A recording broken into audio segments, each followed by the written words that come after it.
thank You're a you tough time for slot. coming. I appreciate you. So this conversation, some of you, if you were here before, I did it in 2017, and I had Stromasis and VT Software CEO sitting in the front row. And I was like, oh my God, can I not screw this up? So I'm so glad you're not here, and I don't count him. Uh, so, um, so this is about a VMS perspective. I've used both of the primary products, the VT Alpha Vax product, as well as the Sharon on Windows and now Sharon on Linux.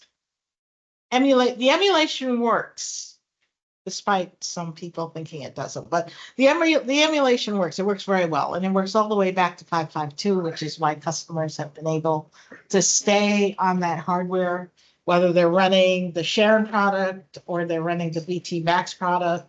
It doesn't really matter.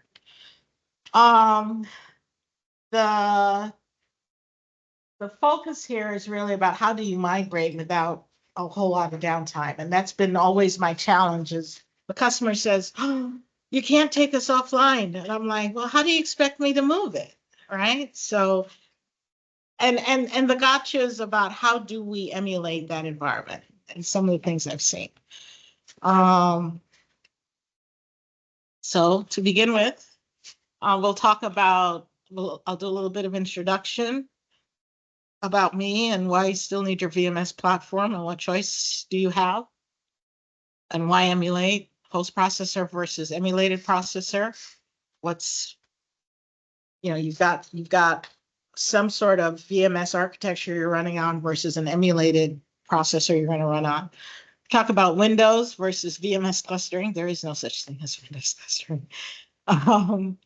Implementation considerations, configuration considerations, data migration, proof of concept versus production, disaster recovery. If there's something here I haven't that you want to talk about, you can ask me during the Q&A. My name is Andrea Arthur. I'm an OpenVMS consultant. I've been at this since I was about 12 years old. So about 5 years ago, I said since I was 8, but I've been at this. It was my first job right out of, in college. I was a sophomore at the time that I got hired, and it was supposed to be an internship. And 6 weeks later, they hired me full time and said, "No, you're going to do the work."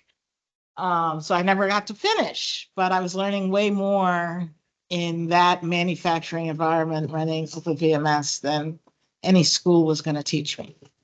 And I'm in that role. I did some application development. I've also done some, I would consider it my claim to fame is automated migration of CICS to ACMS. If you give me your COBOL, give me your COBOL and your BMS map sets and your record definitions, and I can massage that with the delightful DCL string manipulation into code and a predefined task that runs your CICS application. So that I was 25 freaking years old when I did that. The fact that Digital trusted me to do that conversion is, I look back at it now and I say, I don't know that I could trust anybody to do that conversion. But they asked me to do it. So that was 5 years. Yeah. So I've been working on VMS since 3.2. I have done the x86 installation up to 9.2-2. I'm always the one trying to convince or prove to the network team that it's not VMS. Go fix your damn network. As recently as this weekend with SCI not getting able to, losing the site-to-site VPN over the weekend. Predominantly my experiences in system administration, which is how I got involved in into the emulation process. But I've got years, decades, if you will, doing application development. And like I said, when DEC ACMS first came out, they sent me to school to learn ACMS, and That's what I did. And that very first project was my first implementation of converting reverse engineering CICS so it would run on x86, so it would run on a VAX. And I ended up doing it for 3 different customers back then. One as a deck employee and then the other 2 as an independent consultant. And most recently got recognized as an OpenVMS ambassador. I don't know why it took so damn long, but it did. You know, I get past this. Oh, I'm afraid, but I'll show you. I'll be happy to show you.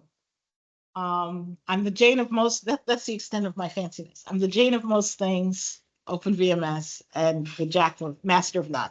I don't claim to be Hein. I don't claim to be you. I know enough to know when things aren't going right. And I think the biggest thing for me is understanding, if I don't know the answer in 20, 25 minutes, I'm going to call somebody who does. Because what you're paying me for is to find answers, not to be the know-it-all, right? But to know where to find the answers. Why do you still need your VMS platform? A lot of companies that end up going to emulation think, oh, you're going to move it off the VAX or the Alpha hardware, you're getting rid of VMS. No, we're not getting rid of VMS. We're just getting rid of your risk. We're getting rid of your hardware risk, right? But why do you still need it is because you've got software or hardware that exceeds reliability, stability, and availability, right? You've got systems that run forever, that don't need patching or rebooting, except when you move into emulation. Virtually no contemporaries have achieved the same. It's a free ride for the older versions, apart from the hardware cost for support, and very few costs for a stable environment, which is why a lot of people don't want to go to H4 because they don't want to be part of the subscription model. They've been a part of a free ride. Software maintenance is traditionally expensive. And they've opted not to participate. So because the system is stable and they aren't making any big changes. The key reason for the software tools and functions still a vital component in a multiple platform environment. So they may be doing back office work, maintaining the database where all the files are, like Livingston does, where all their files are sitting on VMS and they're shipping them out to like 50 different external connections. They have projects with a 10 to 30-year lifespan. The application we're supporting now is over 30 years old. The shuttle was running on a system, well, the software for the shuttle, remember when we had a shuttle, that was a 25-year project. That system is actually still running, still stood up and still accessible today, even though the shuttle is long gone, because they pull components of that software or of that project into whatever they're working on now. It's easier than starting over from scratch. And oftentimes it's extended. So a good example is the current project we're doing that we're involved in. They think they're going to get off of it in 5 years. Good luck with that. That ain't gonna happen. So the chat question is, what choice do you have? Again, thank you, Nick Clues. These 2 slides, maybe the third one, were courtesy of Nick Clues 7 years ago. So the story's still the same. It hasn't changed, right? The expected lifetime of the hardware matches that of the needs. Current and future performance requirements are met. Do nothing. Cheapest, pending hardware maintenance costs is, these are the things that will happen if you do nothing. If you emulate, you provide a virtual environment with no changes needed. There's minimal knowledge of the current environment needed. Just if you've got it up and running, we can pick it up and put it on an emulation. Introduces a dependent layer that needs careful management, i.e. the Windows layer or the Linux layer, which you didn't have to worry about before. And the VAX versus alpha performance gains are not equal. When you emulate a VAX, it will improve the performance a couple 100%. The alpha, depending on the speed of the alpha that you are emulating, if it's the older model alpha, like an alpha 2100, you will see some performance gain. But if it's the ES45 or the ES40 or the GS80, you have to truly adhere to the maximum underlying host processor that you can get, because it is doing everything it can to meet that performance of today's hardware. You say EV5 is what breakpoint? EV5. What is EV5? That's a CPU type. No, CPU type. you have to look at the megahertz in the box. Megahertz of the CPU chip is what's important. Yes. Yeah. So Well, what would be the breakpoint? I would say if it's an ES45, I would say 3.8. The best we could get was a 3.6, but the fastest thing you can get. And I don't mean turbo up to that speed, that I want it at that speed constantly, right? So that would be like a 1 gigahertz output. Yeah. Right. That's exactly what it equates out to. So You might get equivalent to a 1.2 gigahertz alpha, but it'll be tight. yeah. So when we migrate to a new platform, we refresh.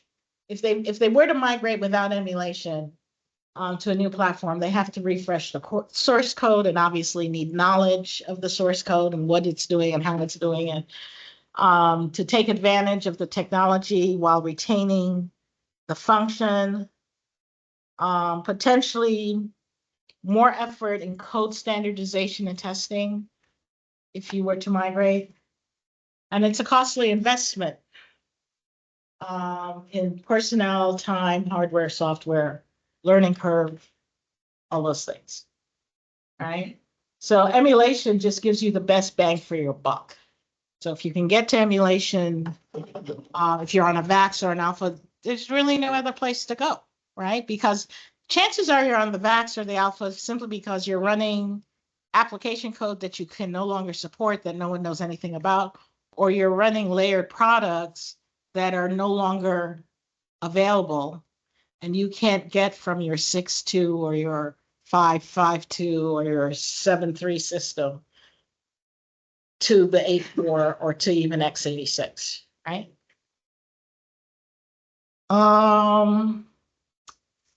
Why emulate?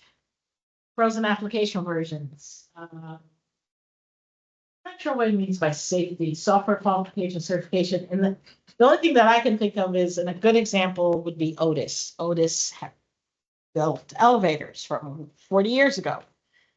The code that the chip processes is was developed on a VAX.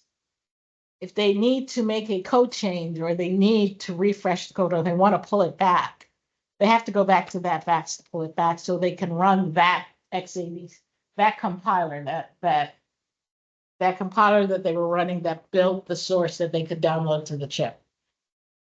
So they're stuck, right? So even if they want to go to 8.4, the vendor that created their compiler is no longer in business. And they have no way to verify that the code that they've got on the system for all their projects, if they pull that out of there, will it still run the way they expect it to?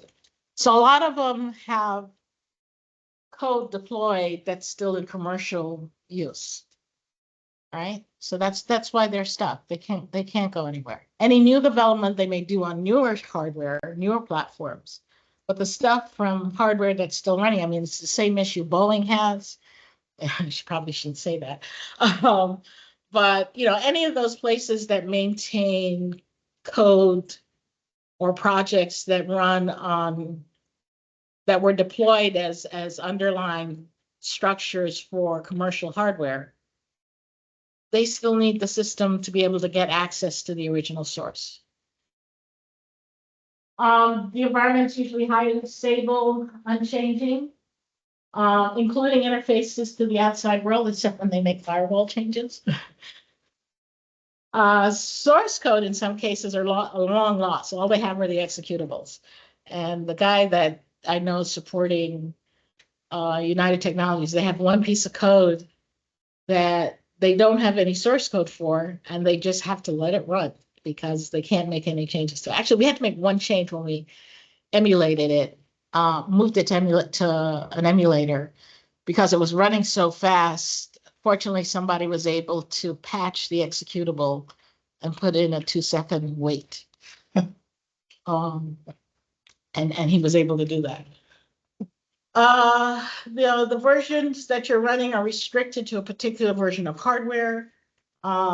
There's also a restriction around the maximum and minimum versions the operating system can support on that particular hardware. So you would have to go to newer hardware, but you end up in this web of, well, I can't get there from here very easily, right? And the application vendor no longer able to support or provide up-to-date versions for the application. So you're stuck for a reason. You're not stuck because you simply don't want to participate in a subscription model. You're stuck because you have customers and code out in the world that the customer that you're dependent on for your business. Plain and simple. Plain and simple. So emulation makes the right choice. I try not to take sides. If he's not in the room, I prefer the VT product. I prefer the bare metal product. I don't want to introduce another layer of management. That's all that boils down to. Both products do a great job. Both products are efficient. Both products essentially started from the same origin. So it's not about the quality, it's just the choice of deployment that they chose. So I like the bare metal solution. I don't like anything running on Windows. I don't like anything running on Linux. Well, full-blown Linux. So the shared virtualization takes your existing applications layer product and the operating system and moves it over to a shared virtualization platform that's running on a host operating system, be it Linux or Windows, on an industry standard server. Now, in the beginning, it had to be a physical server. Today, it can be a VM server, VMware, right? The same thing for the VR technology product, same concept. The only difference is these two pieces, the virtualization layer and the operating system, are part of a microkernel application that boots up directly on bare metal hardware. So it has a web interface where you can lay out the configuration and make changes and can manage the starting and stopping of the emulation all through the web interface. There are a couple of other features that the VT has that Sharon doesn't have, which is the ability to lock access to the console port with a password. So you can't anybody can't just randomly send data to the console port. And that actually happened with one of my clients where in the midst of the junk that was being randomly sent to the port was a control P and it halted the system. So the solution was we will put a password on the console port so you can bang on the door all you want, but unless you know the password, we're not letting the data in. They both have that. I don't think so. Johnson has that. Password, On OPA 0? not a password. I don't know one. But I'm going to send it to support and I'm going to ask them. I think they have. Not a password, no. You can lock down the port. We experienced the same thing. Yeah. Before that, I thought. You can disable control P so it doesn't happen by accident, but no, I'm not aware of a password, no. There's one other thing you can do here. And it slips my mind because I'm not as young as I used to be. But yeah, that's key to be able to lock out that conversation. And you don't do a AVT, a virtual switch on the network layer. So that was the other thing that you can do. it, use it. You don't create one. You can't create one. Yeah, so the VAR technology, the VAR product will let you create a virtual switch internally to let if you were running multiple instances on the same piece of hardware, that the network communications never actually leave the box. Host there. So we don't do it, the host does. You can enable it with the Linux server. So host server versus emulated server. So you can take, whether it's your VAX or your alpha, you can run it on emulation. You can run that emulation on a Windows server, a Linux server, a bare metal server for the VT product, VMware as a bare metal guest, or VMware running Windows or Linux. And Nutanix.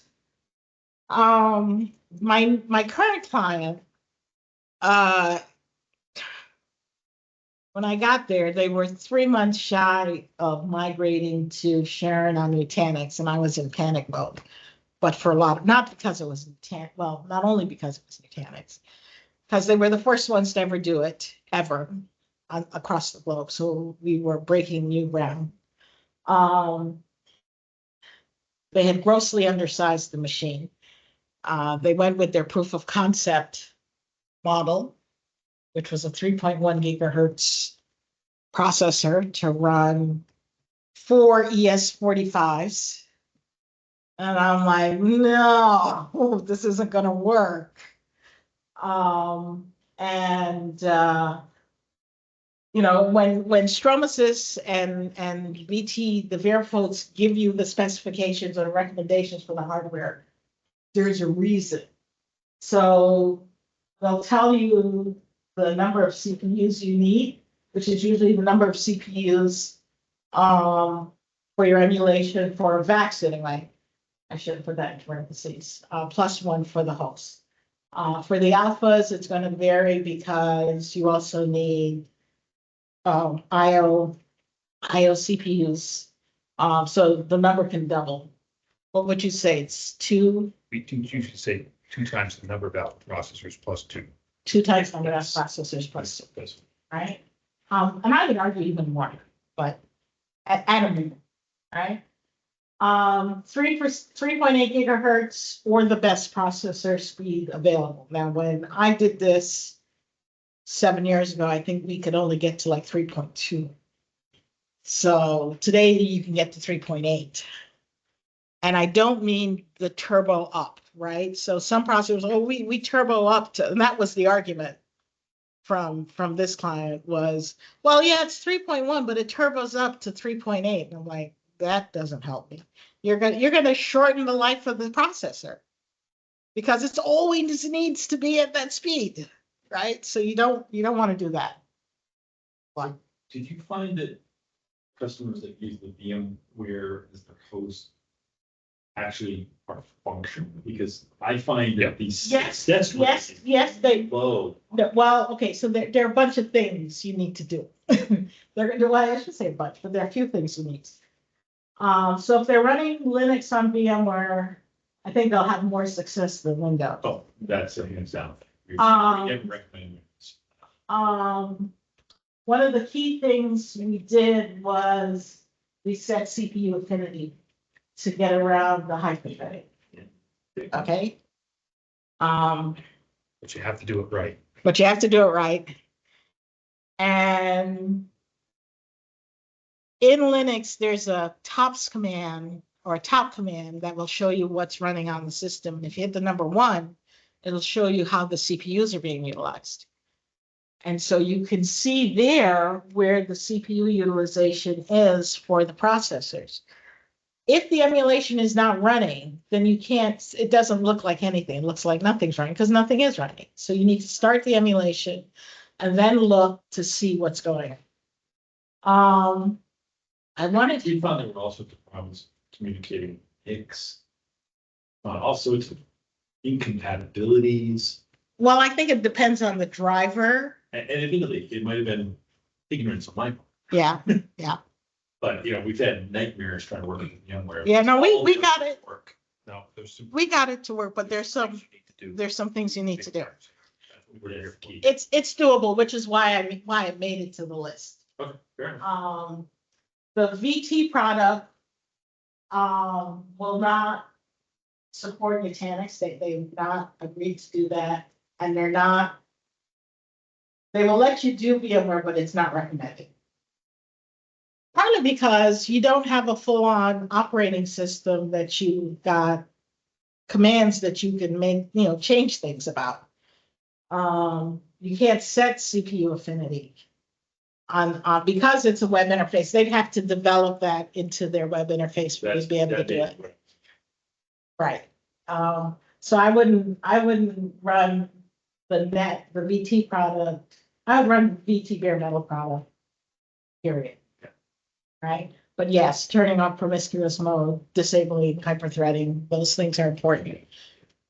Especially for multi-CPUs, right? If it's only a single CPU, then it doesn't matter. But if they're multi-CPU emulations that you're doing, then it does. Right? You always need one more NIC port for the host plus whatever you need for your instance. Because the NIC for the host is what allows us to get to the management interface, right? Whether it's running on Linux or it's the bare metal. Ample IO cache on the disk controller. Sometimes, the system we're supporting for the one client has 22 terabytes of data. I don't think in my entire history I've had 22 terabytes of data to worry about. Because most VAXs or alphas aren't, they're lucky if they have 100 gig. I think back to Sikorsky aircraft. They're building aircraft. There are a million parts in a helicopter, and that database was 96 gig. The entire thing, all back wall of drives, 96 gig. That was it. So, I've got disks that are 1.5, 2 terabytes, all day, every day. So ample IO cache is important. Maximize redundancy on the lower layer, on the hardware layer, with RAID 5 or RAID 1+0, just so that you can get as efficient, and I should probably stay out of this conversation, let Keith talk about that, why that would be more efficient than just a bunch of disks, right? So, and for the alpha emulation, always SSD, right? Solid state drives for the alpha emulation, because you are trying to be as fast as the current hardware, which is hard to believe that it has to be that fast, but I would do SSD for the alphas. Any questions? There's my other little set it and forget it. Once it's done, it's done, with one exception, which is they come back to you and they say, oh, we need more disks. We need more space. And so in the last 3 years, I think our exceptions have been just adding more storage volumes for them, right? Actually, it does bring up a question. We encountered on Simage, which you're not even talking about, a disk limitation.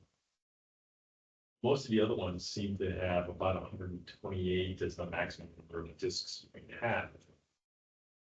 Is there a limit that you're aware of for these products? There is a limit. I don't know there's a limit for Stromysys. It is 128 or 120 for the number of disk drives you can define in the configuration. I got a customer 123. So they're right on the edge. They're right on the edge. So I ran into this problem when we did the cluster for a client with 144 disk drives. Yeah. The problem was only the 7000 class architecture supported the number of drives they wanted or would need access to. Right. So the architecture is part of the limiting factor here, right? Whatever because remember, this isn't emulating VMS, it's emulating the architecture, right? The VT Alpha folks have coded around that, and they now allow, I want to say, like 300 plus drives you can define irregardless of model. So. Well, no, it's 7 times 31. So whatever that works out to be. Okay. So cluster considerations. Windows clustering is not VMS clustering, so don't let them try to tell you that's what we're going to. There's no distributed lock manager. Are you aware of one, Keith? In Windows? I'm not. I'm not either. I don't know where they get this concept. Over clustered it. No, you haven't. The disk drives that you're using would be virtual disk drives that you present to the configuration, whether it's VTVAT, whether it's a VIR product or a shared product. Wherever possible, isolate custom cluster communications, the SCS traffic. And the reason is you don't want it being bombarded by all the other traffic on the infrastructure. So if you can isolate that on the switch so that it's, or with an internal switch, just so that it stays within itself if you have a cluster, you're better off, right? Using VMS shadowing to create redundancy does require a shadow license. You know, I've had this conversation with Brian about whether or not we gain anything with shadowing database drives or drives that have hot files on it. You know, the thought process is if you have two paths to the drive, then while one's reading, the other one's writing, or they can each issue a read or a write.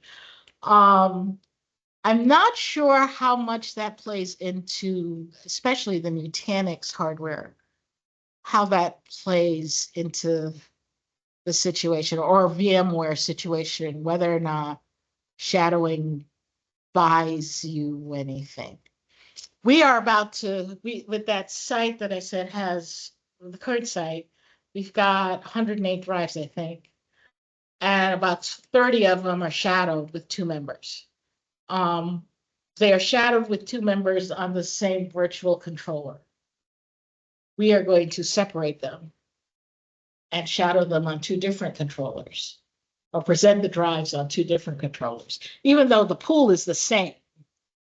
We're going to present because we're hoping that the performance, there's a physical limit of what, 63? The implementation of the controller has Limited 50 or 60 available threads for right. disks. And so the thought to going to 2 controllers means that the number of available threads will increase because you'll have 50 threads on each controller. So they're minimized thread switching within the emulation software. So is it going to gain you performance? Probably not. But what it'll do is it'll, in theory, minimize overhead. So you might get some better performance or responsiveness just because of the elimination of the thread switching. But that's really all it is. Yeah, and it's hard to see because we don't have that. We don't have a tool that can show us that granularity. But in general, VMS volume shadowing in an emulated environment is not going to buy you anything from a performance standpoint. The only thing it would buy you in a performance standpoint was on real hardware with real disks, because it would allow the spinning rust to kind of offset each other. So if you had one that had to spin first to see further than the other, whatever one got the answer first would give it to you. So there was some potential for better performance there. But in the emulated environment, I see you thinking. shadowing's not going I see him talking, and I see you thinking. What are you thinking? Multi-member shadow sets can generally help with reads because you can have 2 busy doing different reads. Right. For writes, you got to write to both of them in parallel. Yeah, So right. I was thinking, I wish it was whichever one was closest to the data that would get. Right. But shadowing is going to look at the queue length on each of the members and Such as change the lowest queue. Right.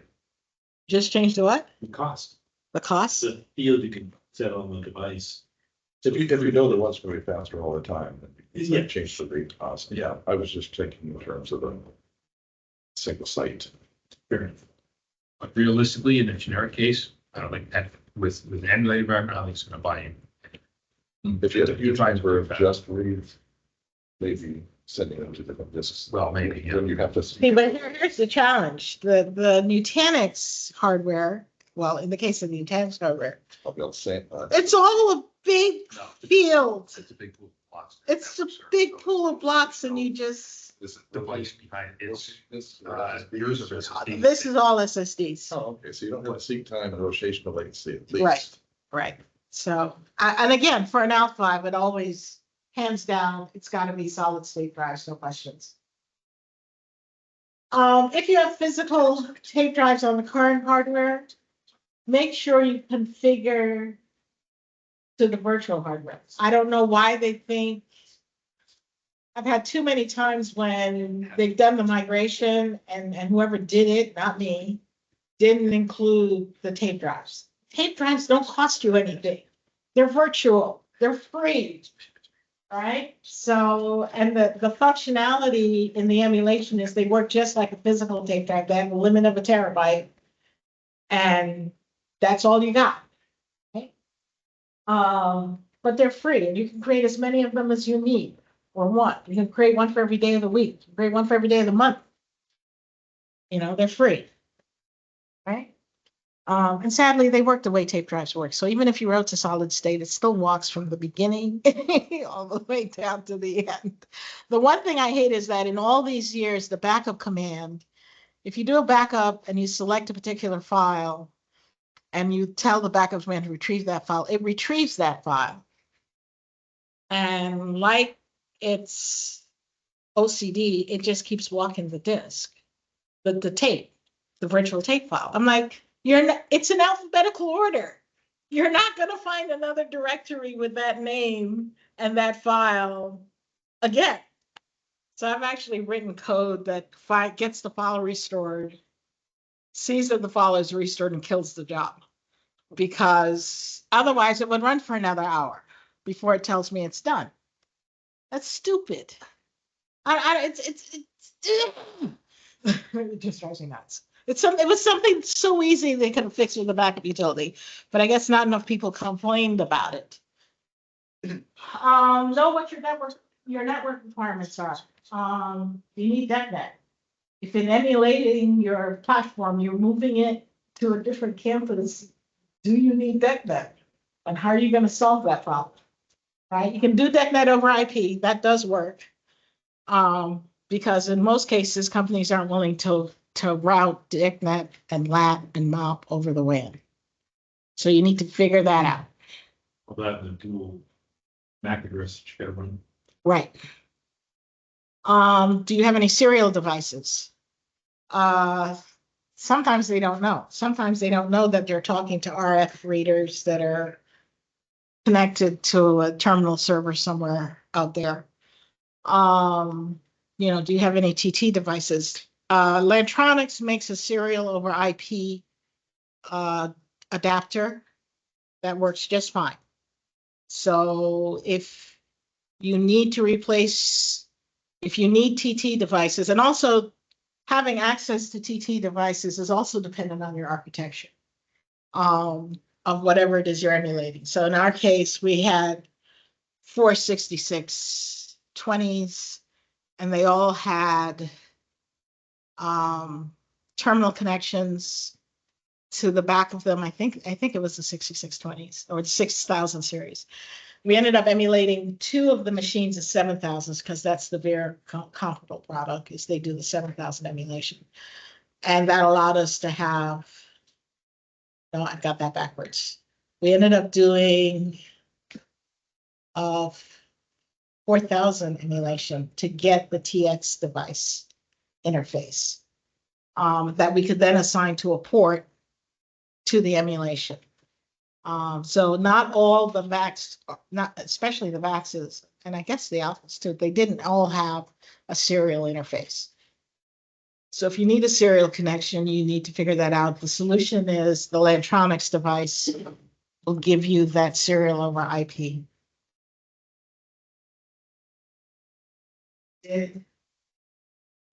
We did a project where that was needed. I mean, the system's sitting in Connecticut and the test stand is sitting in Arizona. And we bought 4 Lantronix adapters. We connected two of them and the other two sit as hot spares. So they're easy enough to configure and set up and implement. Deck HP licenses. A software license is a right to use, no title of ownership, so you can move them to another system, as long as you don't replicate them, right? Right, because they're assigned to a particular, you get one license for use and that's it. I don't know, does Stromasys charge the HP transfer license? HP charges VR $700 or something per license. No, I've told them that. Whether they charge other people, I don't know. okay. But I mean, kind of, You're gone, right? Why are you still doing this? Only HP software to HP software migrations allows parallel running on a native migrated platform. Now that may have been true 7 or 8 years ago. I don't think it's true anymore since HP in that capacity doesn't exist. Do a show license / charge to make sure you get your charge weights right. Especially if you're changing models, right? If you're changing the model of the emulation. Check your include statements and mod units in your licenses. See what node names you're including, right? Don't pick it up and move it, then change the name of the node, then the license no longer works, right? Third-party layered products, if it's tied to a CPU model, you need to check that. The MAC address, in some cases, it can be tied to a MAC address or the system ID. So make sure you gather that information as well.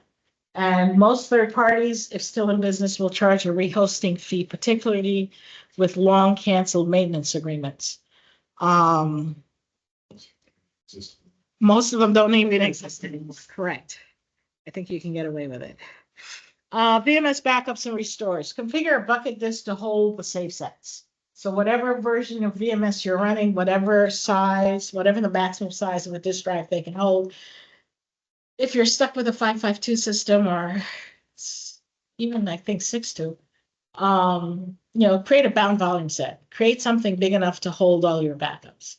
I named my save sets with the device name of the label so that I could write a backup script, restore script that found the file, knew what the name of the file was, of the disk drive was, went ahead and initialized it and did the restore. So it was all one fell swoop. As the safe set, in fact, for Livingston, we would FTP the safe sets over, and as they arrived, there was a program looking to see, do I have something to restore? Do I have something to restore? When it did the restore, restored the full, and then it restored the amount.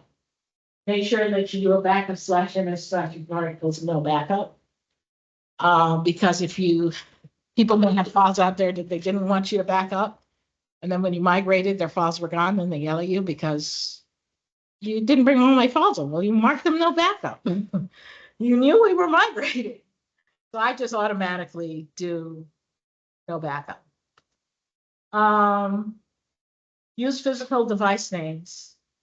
Do not use logical names because you don't always know. I had one guy who backed up public was the name of the disk drive. And he backed it up.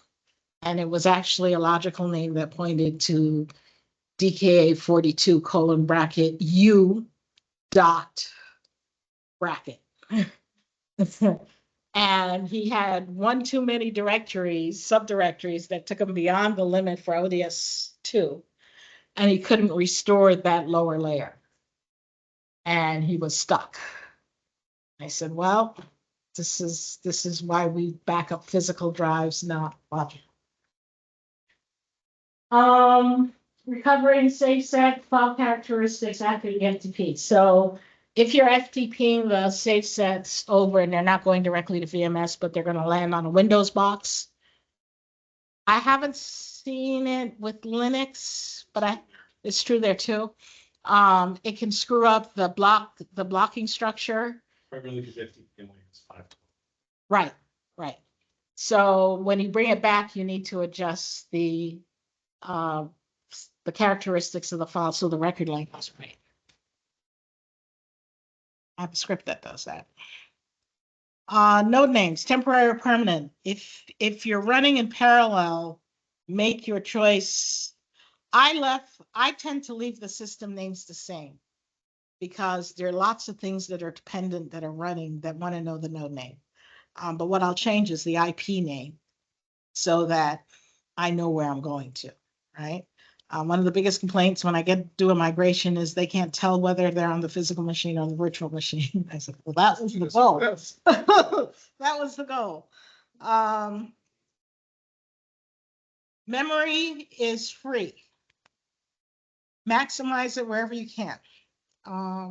Your operating system may limit you, like 512 had a limit, 552 had a limit of 512, I think. 6.3 or 6.2 took you to a gig. So that's where you can do that. It's free. It's not like you have to go to the store to buy it, right? Storage allocation.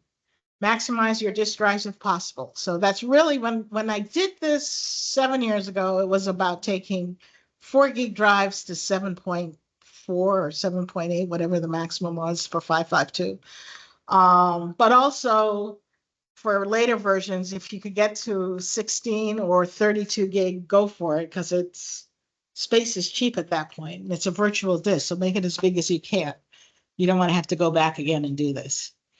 Having said that, I thought 60 gig was enough for a disk. And just this week, we were talking about the fact that, well, we're down to 2.5 gig. And I'm like, well, either they clean it up or I need to add another 40 gig to the drive because they're out of space. Wait, Oh, yeah.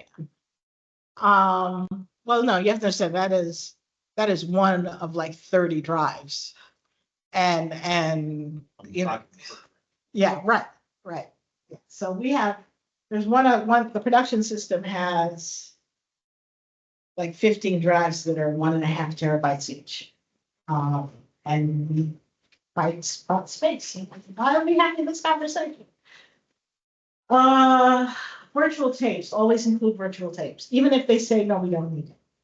Because you will have the opportunity where you may want to take something off the system and have it as a virtual tape file and plop it on another device. So it doesn't cost you anything to create virtual tapes. Just create them. I don't know that we have to get crazy and create 30 of them, but there's nothing really stopping you from doing that. For this client, we went from 2 tape drives to 7. And really was so we could run multiple backups at the same time to different tape devices.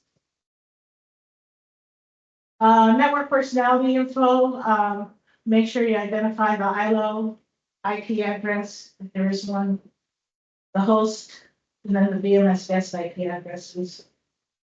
So you'll need a minimum of 3 or more, right? So that's not something I can give you. That's something that the network team has to give you. I would make sure that the ILO is on a separate backbone or a separate segment of the network, as well as the host. I would put all 3 on separate segments. Get your gateway, your broadcast mask, your mail gateway, all those things have to be configured, especially when you're moving it from one data center to another, right? You'll also need it for the management layer because it can send emails out to let you know there's an issue. So all that information is important. Share and multiprocessor on Linux, set affinity. Now, I will tell you, I asked him, do I need to worry about this set affinity command? Oh, no, we don't need to worry about that. You told me hyperthreading was turned off. They told me hyperthreading was turned off, Don't put this all on. okay? That's only necessary if hyperthreading. If hyperthreading is not turned off, then you cannot, we prefer it turned off. If you cannot turn it off for whatever reason, on Linux, we can, or Windows. you can do it on We Windows, can code around it. right? It's preferred to be turned off. And so what it'll do is it'll allocate the first set of CPUs to the IO, and then whatever you configured for IO CPUs. And then after that, it'll configure the rest for the processors. And if you set affinity, depending on how your processors are laid out, are they 2 per socket or 4 per socket? Then you need to figure out what your affinity statement needs to look like, right? And set ACE host options if running Oracle RDB for VMS. There is a optimizing function that you need to disable. There's two different there's 2 different instruction decode methodologies. Speak up, this is important, because I think the recording only picks There are up. 2 different methods for instruction decoding, and one is more efficient for a generic environment. One is more efficient for things that change kind of Dynamically. more dynamically, which is an RDB environment. So the older algorithm is better for RDB. Okay. And it's not a requirement then. That sounds like it's more of a recommendation. It's a recommendation, it's a performance. It's a significant performance. Yeah. Turn that off and your system crawls to its knees if it's running Oracle. Well, it depends on the load, but yes, you'll see us.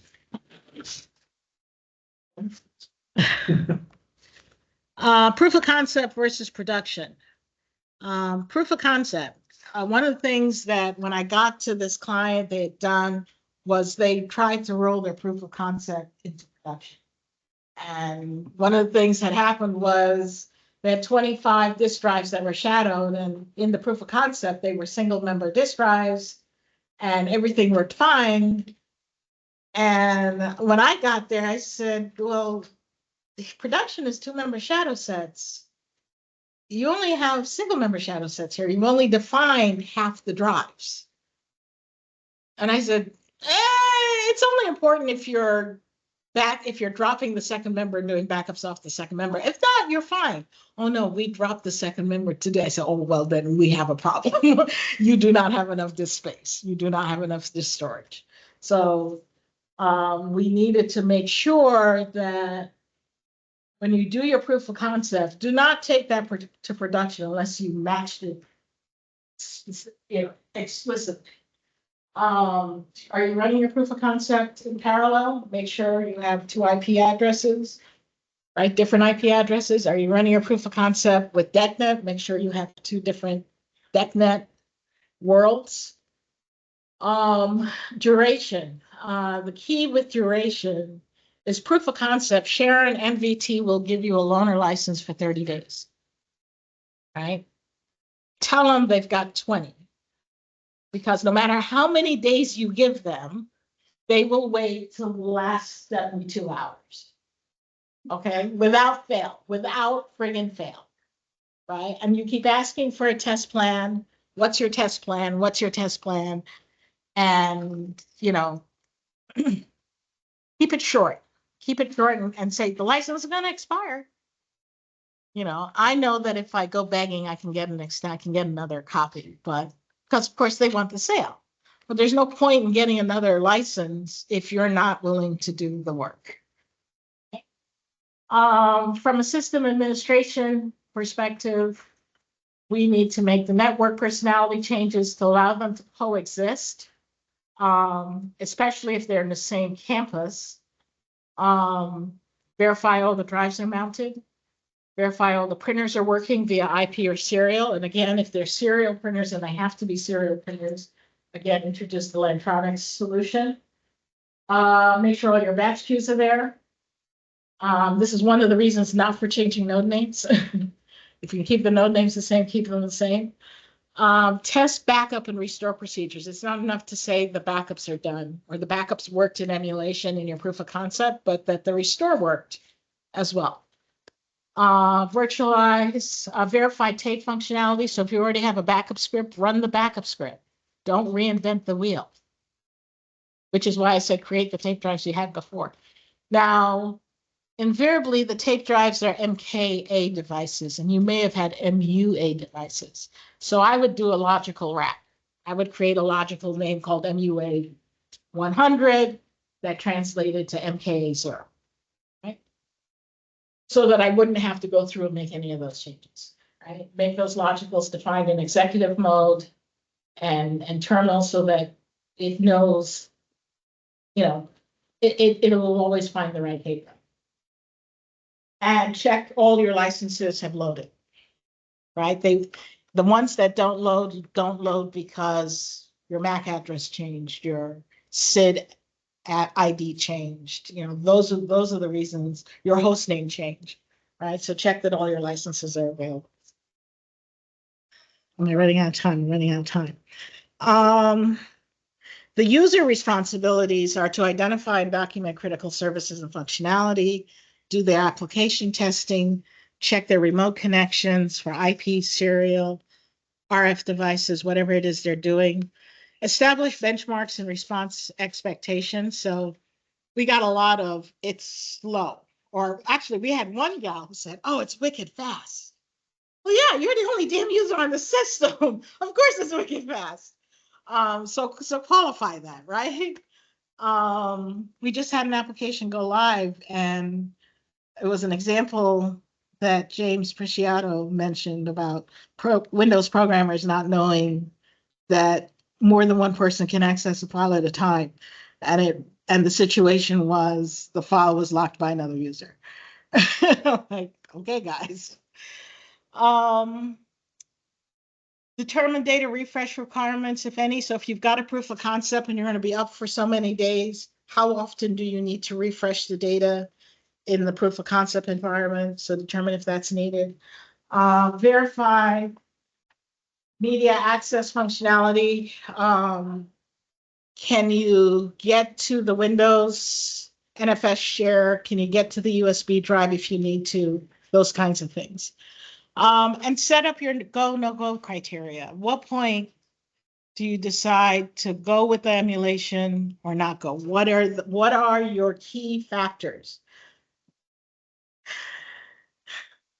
First time in 40 years, I heard the phrase, doesn't matter, we're going to fail forward.